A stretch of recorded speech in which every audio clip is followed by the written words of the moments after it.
What's your thoughts on government cover-ups or covert societies attempting to control humanity? Do you believe in ancient astronauts, intergalactic communication, or extraterrestrial visitations? Ever had an experience with disembodied spirits or the paranormal universe? Are these subjects fact or fiction? Each week, Tony and Eddie explore these unbelievable realities and beyond. Exclusively on Truth Be Told. Hello and welcome to Truth Be Told with Tony and Eddie, where we believe an experience becomes truth. I'm your host, Tony Sweet, and joining me now in studio is world-renowned psychic Eddie Connor. Thank you, Tony, and hi, everybody. We're going to start the show out with phantom footsteps that pace the stairs at the Myrtle Plantation in New Orleans. A seductive spirit tugs on the sheet at the Copper Queen Hotel. These are just a few of the stories that tonight's guest is going to be bringing to life through her new book, America's Most Haunted Hotels, checking in with uninvited guests. It's going to be good, Eddie. Author, writer, traveler, and paranormal investigator Jamie Davis Whitmer takes our audience to haunted hotels, inns, mansions, and plantations across America. Including in Whitmer's book is the Stanley Hotel, Lemp Mansion, Palmer House, the Queen Mary, and Jerome Grand Hotel. Ooh, so welcome to Truth Be Told with Tony and Eddie, author, paranormal investigator, and the author of America's Most Haunted Hotels, Jamie Davis Whitmer. Welcome, Jamie. Thank you. We are so excited to have you here. I mean, how many times that we've been into, older hotels that we've felt presence and we've, thought we saw things. And I'm excited to have you here to tell us some stories and some of the most haunted hotels, plantations in America. So this is exciting. Yeah. But first, let's get to know Jamie real quick. We'll do just a quick bio of you. So tell us about Jamie. Where are you from? How did you grow up? And tell us how you got into the paranormal investigations. I am from Atlanta. I live in Savannah, Georgia now, and I got into it just kind of by chance. Going to Rolling Hills Asylum was the first place that I ever went to, kind of just by chance. On a Niagara Falls side trip, I think the night before I was packing my suitcase and saw either a Ghost Hunters or Ghost Adventure show and got on the internet and searched for the place and realized you can actually buy a ticket and show up and take the tour and do a public ghost hunt. And I'd never heard of that. And they don't tell you on the shows. So that's how I got interested in it. And my first book kind of evolved from that. And I guess the rest is history. So growing up, I always tell the story, and Eddie has his story about growing up where I'm from, my hometown of Kansas. I saw an old man when I was a kid in the house that I grew up in, and Eddie saw an old man outside. Was it your grandma's home? Yeah, grandma's front porch. Yeah. So did you have any experiences like that growing up? I did when I was about 4, and unfortunately, I can't remember it. I have the memory through my father telling me. And it was the Christmas after my uncle died in a car wreck. He was hit by a drunk driver. And his bedroom, he still lived with my grandparents, and we always went there Christmas Eve. And his bedroom was upstairs, and he would always stand and watch the kids open their presents over the balcony. And my father said that he pulled me over to the side because I kept looking up. And he wanted to know, what I was looking at, what was I doing while everybody was opening their presents. And I just told him that I was looking at Uncle Paul. And my dad said, yeah, I saw him too. Oh. Yeah. Wow. So your dad But I saw have him. absolutely no memory of that. But he swears that I said that to him. Well, that's one of the things. I wish I had had more of that growing up, because sometimes it's an isolated incident in that it's you, the 4-year-old, that has the experience. And then when you go to tell somebody else, they're like, no, you just had a bad dream. It's like, yeah, I had a bad dream on Christmas morning opening presents. But this was a quick, that that's kind of a miraculous manifestation. I mean, and you wonder how many other children have that experience. Oh, I'm sure. And it's real, and how much of that we all have in us, maybe, that we just don't tap into that ability because, most people, like you said, they just dismiss it. Well, you're a bad dream, or, you saw something out of the corner of your eye. Right. And something you have here in your bio, it says, due to the psychic imprint impressed upon time, the horrors that took place within certain haunted locations have led to residential hauntings. And then you say the specters that linger, causing intelligent hauntings, are a result of a strong attachment to their land as well as powerful memories. That's powerful. I know. And it's, but, tell me what your relationship is with energy today versus what it was before you started doing this, Jamie. I feel like, I feel like it starts off as an innocent child having a natural ability, and then it goes away because you don't do anything with it. Mm-hmm.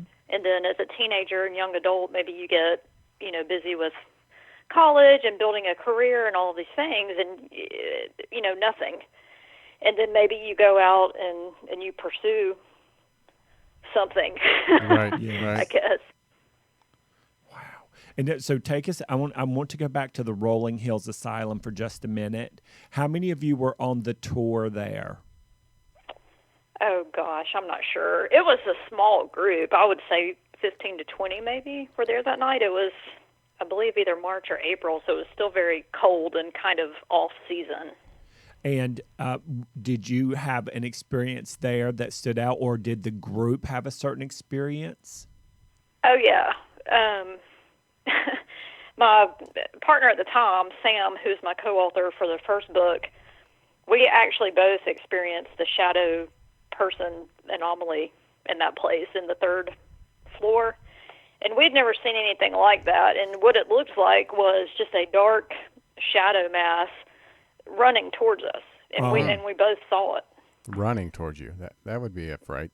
But it wasn't, though, because it happened so quickly that it's like you can't process it. By the time you realize what's going on, it was gone. And so a lot of people, and we'll have you educate us on this, some people, when you hear the term shadow person, some people freak out and they'll go, it's a demon, it's a dark entity from the bowels of hell. And then other people are saying, no, it's just a being, how would you describe a shadow being like the one you saw at Rolling Hills? I mean, what I've experienced of it is just another way of some kind of energy or spirit manifesting. I have, no personal experience to think that it's anything, evil or dark or any of that. I think it's just how something chose to manifest itself somehow. And then it was running towards you guys. Did you feel it run through you or just past you? No. It was like it disappeared right when I was watching it kind of get towards my feet. Wow. Weird. But yeah, so that experience made me, completely captivated, and I wanted to go see if other places, if the claims associated with other places were real, I guess, for lack of a better word. So when you started your research of America's Most Haunted Hotels, was there one particular hotel that stood out to you that you wanted to start with, or how did you start researching the hotels that you chose? I think probably like the most organic way of answering that would just be from reading a whole bunch of books as a kid and just kind of knowing, what has a reputation. And a few of these are so infamous, like the Queen Mary, the Myrtles, the Stanley Hotel. Those three, knew about since I was 5 years old, and saw the Queen Mary when I was 5. Wow. For the first time. So those three, I just, you're aware of. If you're a kid going to the library, checking out paranormal books, that you're going to know. And the other ones, I guess, well, the Limp Mansion really is just as famous. The Jerome Hotel, I think I discovered that when we went out to Sedona for the first time and wound up there on a side trip. And I don't know, just through life, I guess. Right, How right. I wound up picking them. And I'm a Southern guy. I'm from North Carolina, and you're in Savannah, Right. Georgia now, but you were born and raised in Georgia, right? Yes, and close to Atlanta. Yeah, and meanwhile, it's like newsflash: the South has a boatload of ghosts. Yeah, they're New Orleans, Savannah. I know they're everywhere. You can't shake them off with a stick. So I would be interested. Have you ever lived in a haunted house yourself? No. Yeah, I have a couple actually, but I don't think of them as haunted. I was just sort of these people that would just pass through, as it were. It's like kind of they were Oh, there wow. first, and I'm like, please don't touch the bed. Please don't sit on the bed. Please don't touch me. You know what I mean? Please don't let me see you in Yeah. my house. I do that too. I was teaching a workshop in North Carolina one time, and there's I don't know 50 or 60 people in the room, and I'm in the front of the big long space, and then they're sitting in the space looking at me, and behind them walks a ghost of a man, and he comes walking down the hallway, and I'm in the middle of a presentation, cool. and I stopped cold turkey, and they said your mouth just dropped open, and you literally look like you had seen a ghost. And I'm looking at this person walking down the hallway, and as soon as I saw him, he stopped and looked at me, and I could see through him. And then he just sort of nodded his head and then walked into the last office at the end of the hall where there's no doors or windows to get out of. And the owner of the building was sitting there, and I was like, Judith, he went into your office. And then Judith jumped up and she ran straight. We could see it. No one came out, and it was a full-on ghost. And I didn't mind seeing it there, but I don't want to see that when I'm trying to sleep and I'm watching True Blood on HBO at 2 o'clock in the morning. I'm with you. Yeah, I don't want it in my house. No, yeah. And so I'll be smudging and throwing salt everywhere and calling on Archangel Michael to save this little homely homosexual here. So take us back over. Like, I love New Orleans, and I would love to know your experience with the plantation there. Hold on a second. I'm going to get, it's not the Magnolia Plantation. Which one is it? The Myrtle. The Myrtle Plantation. And there is a Magnolia Plantation there as well that's also exceptionally haunted. I believe it. So That whole area of the country is eerie to me. it is. You just always feel like... It's a lot like Savannah. Yeah, oh, yeah. So tell us about the Myrtle Plantation. The Myrtles was one where we actually got really lucky. Only people in the place. Whoa. And it was just a couple of days after the New Year's holiday, so I guess everybody was back at work, and we just got lucky with our reservations. So we had the run of the whole place, and we were actively trying to talk to someone and engage, and nothing was happening the whole entire night until we went to sleep. Of course.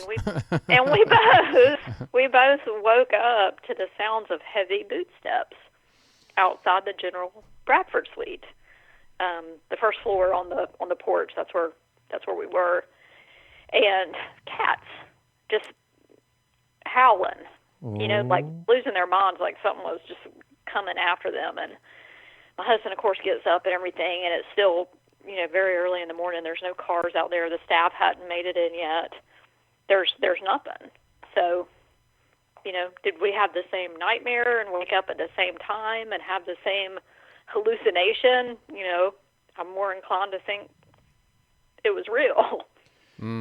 Well, and that's the first time in all of the wonderful people we've had a chance to interview, no one's ever talked about the phenomenon of another animal or animals, especially like cats. Mm-hmm. Cats making that sound, that's the eeriest thing. Oh, my gosh. That's why they use them in these scary movies all the time. Yeah, well, I was like, what? And then you hear it sounds like, what I jotted down was something at the top of the stairs or a balcony. I thought you were going to say you had an experience at the top of the stairs or by stairs or a balcony. But and I'm not familiar with the Limp Mansion. We were talking about that earlier when we were doing your intro. Where is the Limp Mansion located? St. Louis. Oh, St. Louis. That's another area has a lot of spirits and history. And they were probably trying to get out of there before they died, and they're trapped in now in time. So, I'm joking. Well, tell us about the Limp Mansion. Who do you know the history of it? Yeah, this is a a former beer baron before Prohibition. He was like just as big as I'm trying to get his best friend, the Bush guy. Oh. Was kind of his contemporary. And he committed suicide in the house, the father, the patriarch of the family. Oh. And then 2 more of his sons actually committed suicide in that same house, and the daughter died By under coincidence. mysterious circumstances Uh-huh. as well. And so there's kind of a whole curse of the limp, family. Right. And so when you go there, I couldn't imagine. How do you prepare to go? How do you prepare to go to a mansion or a hotel or an asylum or any of that? How do you prepare? Do you prayer? What do you do to protect yourself? Give us a rundown. Honestly, sometimes I forget to. And it's because, I don't feel like going into these public places has the same sort of gravity to it, I guess. Oh, yeah. Because I just go in as a tourist, as a guest, mostly. I'm trying to think, if we're really doing something like at the Myrtles or at Jerome Grand, Mm-hmm. I may have said something like, we only want to engage with something that matches our intentions, which, we hope would be positive and light, and to engage with somebody that doesn't mean us harm Mm-hmm. is how I would open it. And that's very different from how I did the haunted asylums investigations, which was pretty much just an open call for anybody that wanted to talk to me. Oh, wow. So, I kind of learned my lesson with that, and I quantify what I'm out there, willing to engage with. There's I think a Salem asylum actually outside of L.A. that's closed down that I tried to talk Eddie into going and doing some ghost, and he's like, nope. I'm not going. Yeah, they film stuff there all the time, Yeah. actually. But no, ma'am. and plus, so fear, I understand, is a conduit for the little booger spirits, as it were, or the ones, not that they mean you harm, but if they find somebody to talk to after being locked up for 300 years in an asylum, I don't want it to be me. Yeah, because they may just follow you home. I know. I don't need some poltergeist going, you got a pretty mouth, and just I've been single for too long. And what would our preparation kit be? Tony and I would have Depends and probably nerve pills. Yeah, beta blockers. And a cross. Well, have you had any spirits follow you home as of yet? Actually, yeah. And Oh. I kind of maybe should have quantified, have you ever lived in a haunted house a little bit more, but I had a really strange experience. When I used to live in Dallas, was a suburb when I lived in Atlanta, and I was living in that house by myself while Oh, wow. I was traveling and researching for haunted asylums. And Sam and I went out to Yorktown Hospital in Yorktown, Texas, and we actually left that place without saying, the closing instructions about hey, we're going. Anybody that's here, you can't come home with us. All of that. We were very careful with doing that in every single place that we went to, except for Yorktown. And lo and behold, I woke up.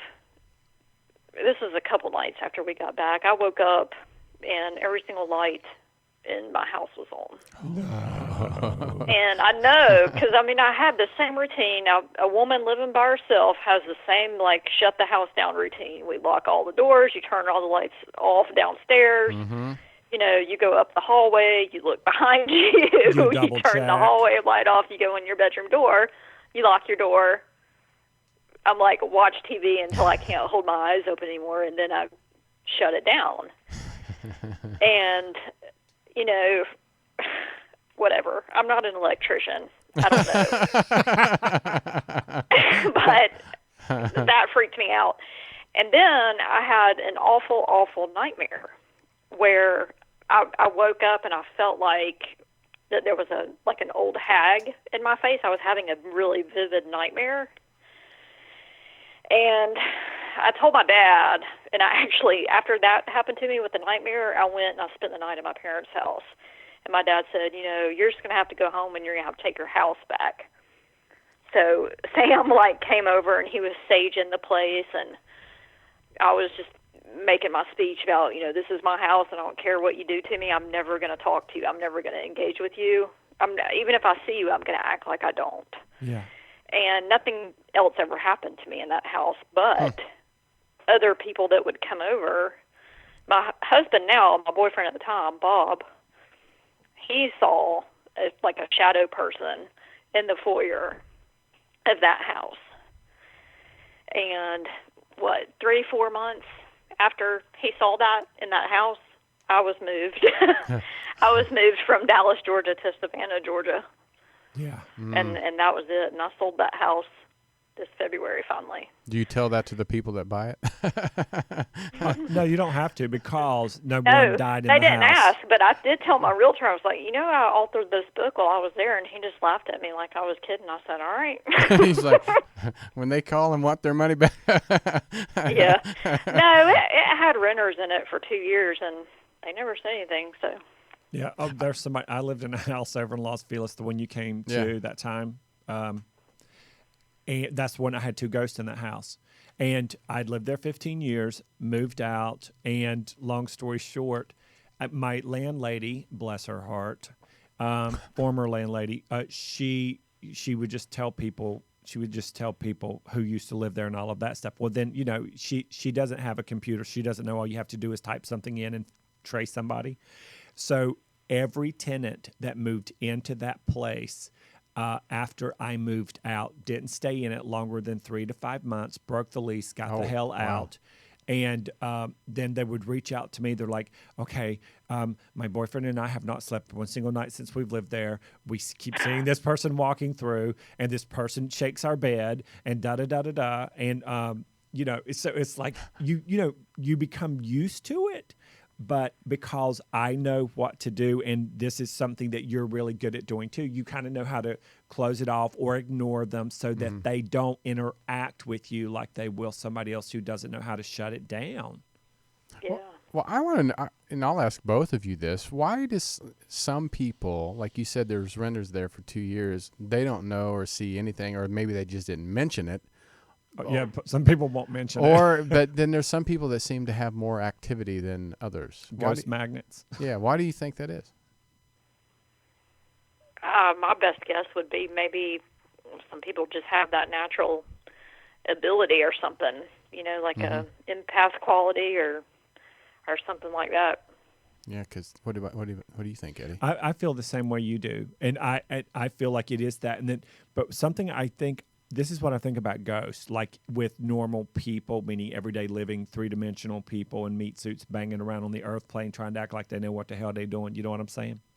I feel like if they're not a good person in life, and if their modus operandi is to get something for nothing or to jab at somebody or to be passive-aggressive or not be a very nice person, then they attract other people who fulfill that energy in themselves. And I feel like with ghost, if you're that kind of person and you're hanging out and you're being that's your attitude and your emotion, then what happens is you will attract a little bit of a somebody in the spirit world that's going to kind of poke at you just a little bit and probably rattle your cage. Mm-hmm. That's what I think. That makes sense to me. Yeah, my grandma had a ghost in her house, and no one told me. I didn't get the memo, but of course, now, see, Jamie knows about this because in the South, people don't talk. Okay. So grandma has a ghost in the house. Mama sees the ghost, didn't tell me till I was almost 35 or 36 years old. And I wrote a story about it, and Mama said, what's your story about, Edward? And I said, well, Mama, I feel weird telling you because it happened when I was a little kid at Grandma's house. And she said, where were you at Grandma's house? And I said, I was on the front porch. She said, oh, you mean that ghost old man Johnson? Oh, good to know. Yeah, and it's like, it would have been nice to hear about that whenever I saw him. And so, but nobody talked about that kind of stuff. So, yeah, but no, that you don't get the memo till it's a day late and $1 short, and you got some big old witchy woman standing in front of you going, I followed you home from the asylum. Uh-oh. So what we're going to do really, really quick is we're going to take a quick commercial break. If you're just tuning in, you're listening to Truth Be Told with Tony and Eddie. I'm Tony Sweet. I'm Eddie Connor, and we have Jamie Davis Whitmer with us, and her book is America's Most Haunted Hotels, Checking In with Uninvited Guests. We have more questions for Jamie when we come back, and we want to find out what her scariest moment ever was in this line of work. We'll be right back in just a moment. United States Pharmacopoeia, USP, sets the standard for most food supplements and are used in over 95% of all vitamin and mineral supplements in the world. The problem is that these products have never appeared in any living tissue. They're created in laboratories and are not recognizable to the body's metabolism. Grown by Nature products are different because they use renatured ingredients, proprietary blends of essential vitamins and minerals, with cofactors of proteins, lipids, and complex carbohydrates. Over 50 studies have been conducted on renatured nutrients, and over 20 have been published in peer-reviewed journals proclaiming their superiority. As a result, Grown by Nature vitamins and supplements are now recognized as simply the best available. Call 877-817-9829. That's 877-817-9829 and order your Grown by Nature products today.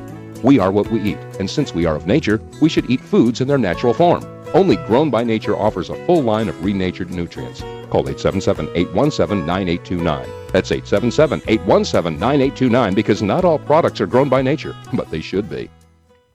Hi, everybody, and welcome back to Truth Be Told with Tony and Eddie. I am Eddie Connor. And I'm Tony Sweet. And if you're just tuning back in with us, we have Jamie Davis Whitmer with us. She's the author of America's Most Haunted Hotels, Checking In with Uninvited Guests. And if you missed the first 30 minutes of the show, Tony and I were scared, honey. We were. I know. I'm still. I know. Well, Jamie's telling us some great stories. And then she's talking about the asylums. I'm like, you were brave, Jamie.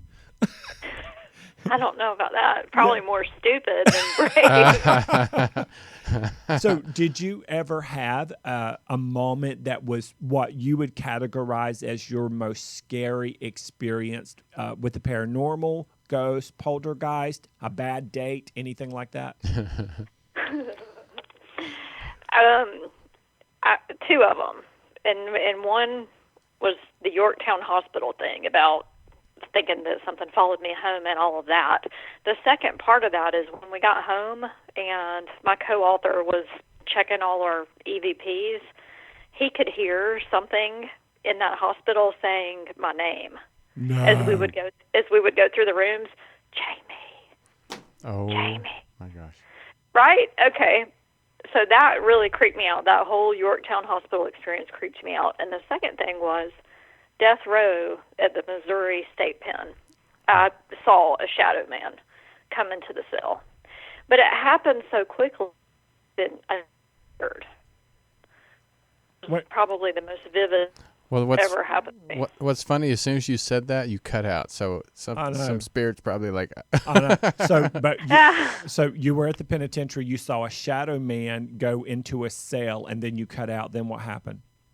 Oh, it was death row. We were down on death row, and I had the flashlights on the bunk, and trying to get some activity happening in response to questions I would ask, but nothing was going on. And I just looked up, and as I looked up, I could see this just huge, bulky shadow figure, like a man, like a big football player, burly type of guy.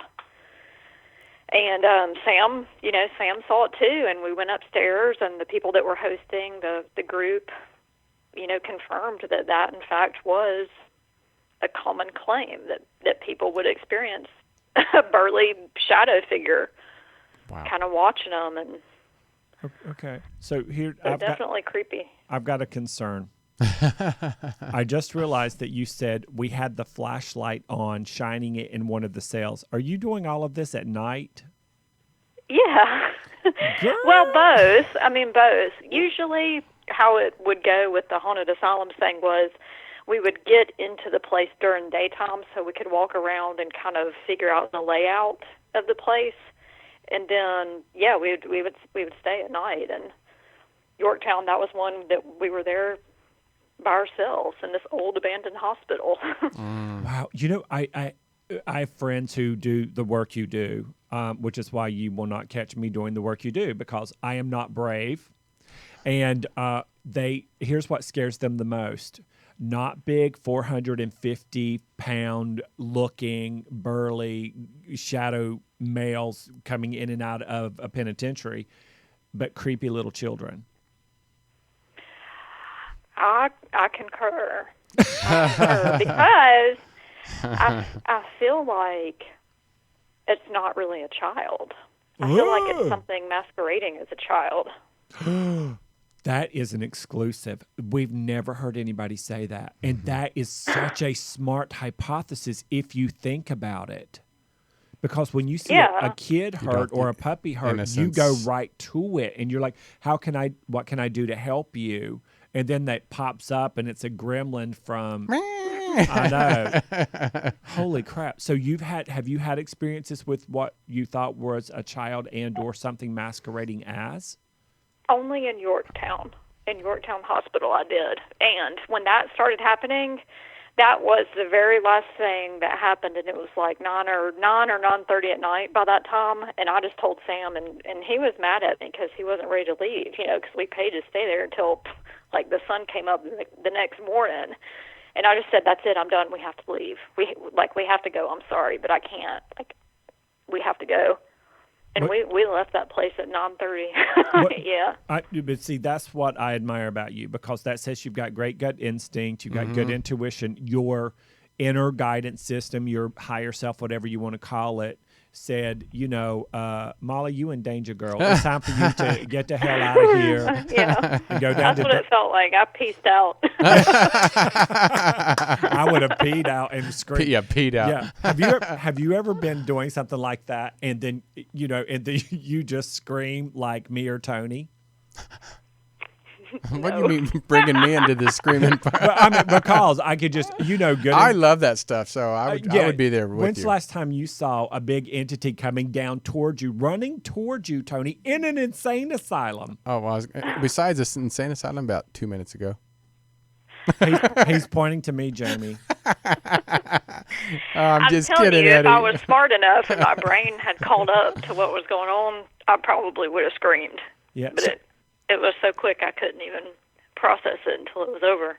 What was the luckiest moment you ever had in all of your years of ghost hunting and going to these locations? And what I mean by that is where you have been, everything you're telling me, I think, is you got some angels on your shoulder, because here comes the burly figure running towards you, and then all of a sudden it happened so quick you didn't need to scream. But then when you think about it later, like the being that followed you home, and you're like, oh my Lord, I am so lucky, because I could have been. Because a lot of people don't. A lot of people that go to these things don't ever have an opportunity to ever see these things. Well, not only to see them, but to be followed home, right. And then they have to write a biography about the entity that raped them at 4:00 in the morning every Saturday after they had donuts and coffee.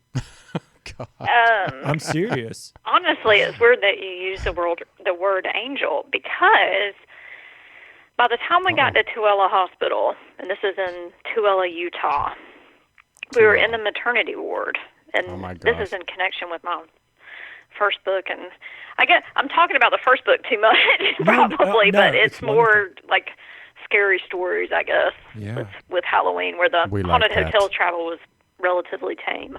But anyways, Sam and I felt like that we had sort of an angelic presence with us, and that was strange. We'd never felt anything like that before, but both of us had such a feeling of joy that I was absolutely not scared of anything in that hospital. I felt like I could just walk around this old, dark, abandoned hospital by myself, and just be totally protected. Now, I didn't do that. I was waiting for that. But that's what it felt like. It felt good. It felt powerful, joyful. Well, let's go back to that and look at it for just a moment in this way. Was your prayer of invocation at that location different or more pure in any way, shape, or form before you got there as compared to the other places you had been? Oh gosh, I can't honestly remember. I cannot honestly remember, but that would be a good guess. And I'm getting chills thinking about this again. It's been, I don't know, 4 years now. But Sam, actually, while we were in that room, he told me that he saw dark shadows circling the outside of that room. That's what I wanted to ask. Circling. Yep. No, And it was like something was protecting us from these. that's While we were in that labor and delivery room. Yeah. Now that's exactly what that's why I asked the question, because I felt like you were being stalked's too strong of a word, but they felt like shadow figures with the coyote mentality, where the whole group of coyotes are circling. You know, they've all got their part in the. You know, they'll make an animal run in one direction, but there's like 5 of them waiting behind the bushes in that direction. That animal is being chased. Wow. So I felt like you were being stalked, quite frankly, and I felt like this being was watching over you, and that's why I asked you if your prayer was different in some way, shape, or form. Gosh, I can't remember.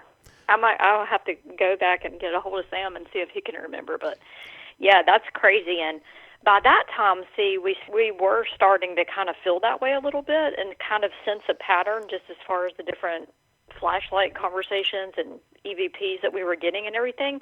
I started feeling like something was following us from place to place. Yes. Wow. And that didn't happen to me during the haunted hotel, so I don't know what that whole thing was, but hopefully I shook it off and it's over. I'm going to ask you 2 really crazy questions no one has probably ever asked you. The first one is, did you ever have in any of your travels or something in private life, meaning like when you weren't in the asylums and when you weren't in the haunted hotels and other places, did you ever have a crazy, weird incident with a toilet seat, a tank of a toilet, anything to do with the toilets and stuff like that in a way that's just kind of like creeped you out or stood out in your mind? Not that I can think of. Okay, I know. Why do you ask? because it's coming up around you right now, and I was curious. And the other question I'm curious about is, in any of your travels, did you ever come across something that was like like a Ouija board or something that was like a tool used as a way to open up a vortex or portal to the other side when you were in some of your haunted locations? I tell you, the lady had, at Tooele, Dusty was telling us about an experiment that people were doing out there that I absolutely refused to participate in, and it was called the human pendulum. and it was something like people would come in there and they would ask, like, tip me forward or tip me back or something like that. And then there was another one that people were doing.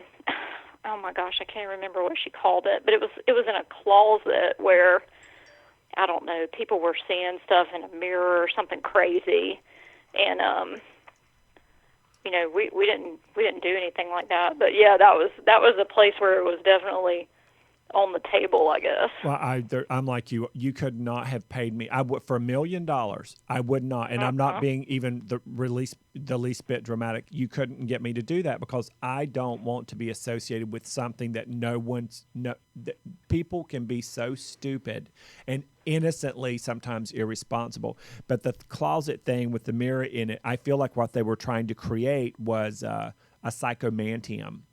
Where you go inside, and I can't remember his name. It's not Barry Seidman. He's a hypnotherapist, but Barry Taft, I think, Jack Rourke's friend. Huge parapsychology person, and he really anchors it in science and that sort of thing. And he's not coming at it woo-woo. And you go into these, quote, psychomantiums, and you have experiences where beings come to you in there. Wow. And I'm like, hell to the no, child. Me and Jamie would have been holding hands and skipping out. Yeah, I don't want anything to do with that. Yeah, I remember when I was a kid, my older brother and sisters they tried to talk me into going into the bathroom, turning off the lights, staring into the mirror and say, "I hate Mary," over and over and over. What? Yeah, and I didn't, at the time, I'm like, I don't even know who Mary is, but it still scared the crap out of me. They were talking. It was to yourself. Yeah, right. I hate Mary. But it was just weird, the feeling that I got just when not they even, told you. Yeah, because I didn't even know who Mary was at the time, but it really did put that something in my gut that I'm like, I don't want to do this. Yeah. Because, like I said, growing up, I did see an old man, and I did have experiences. We did hear doors close and feet, walking up and down the stairs and up in the upper second floor. I decided that stuff, when it doesn't feel good, I just don't do it. Well, which is, I think it's really smart. Some people just don't pay attention to that, and then they get themselves in a lot of trouble. Well, we have about 5 minutes left. I can't believe it. But I know. This is. so fast. I know. But I know Eddie may have a couple more questions. But I just want to say, of all the places you've been, especially, we can go to both books, the asylums and then the hotels. But which one has been the most active and the most haunted that you feel that if anybody has a chance to go, if this is what they want to do, this is where they should go? Oh my gosh, y'all. Honestly, out of the Asylum's book, Yorktown Hospital was crazy. Mm-hmm. But I would probably stay the hell out of there.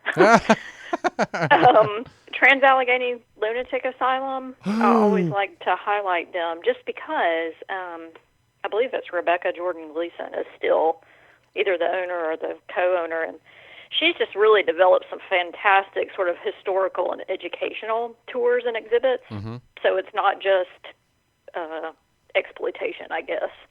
A lot of places get bad feedback as just sort of exploiting things, but Trans-Allegheny's, has a historic merit to it. And as far as the hotels, I would say the Queen Mary, you got to see, for the same reasons. And the Jerome Grand Hotel, an old mining hospital, is fantastic. Well, so let's go back to the Trans-Allegheny Lunatic Asylum. Where is that located? It is in Weston, West Virginia. Oh, my goodness. Wasn't it also, then they turned it from that, I think, into a tuberculosis hospital? Is that the same one? There is an entire separate building that's a TB hospital, and I've never been into it, but just saw the exterior of it. Wow. My mom had TB whenever I was in elementary school, and they took her away and put her in a sanitarium.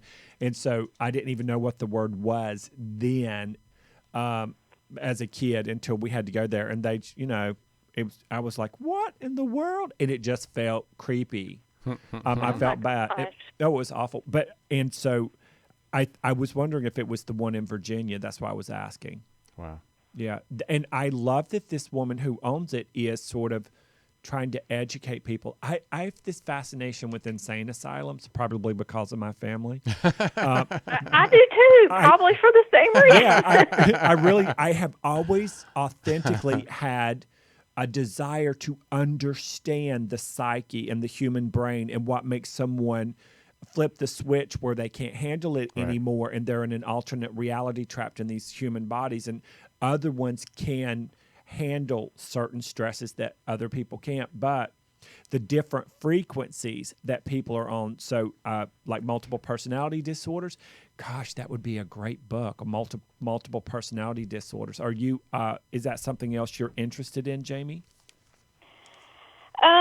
Probably just a surface interest. Honestly, I feel like I'm not smart enough to have a scientific brain, probably. Yeah, I'm not either, but I'm like you. I'm fascinated with it. I want to understand it so much. Like, did you ever see the Frances Farmer story? No. Girl, you need to watch that because, first of all, it's based on a true story about this famous actress named Frances Farmer, and there's so much psychological warfare going on between her mother and her, and then what her mother does because her mother wants her life. And one of the things multiple times she does is lock her daughter away in an insane asylum. Oh, my gosh. And it's just... And that's back whenever the lobotomies were in vogue. But the energy that's expended in a place like that, that's ejected, that's trapped in those vortexes, I would just, if I went to some place like that, I have to be honest, I would go with you, Jamie.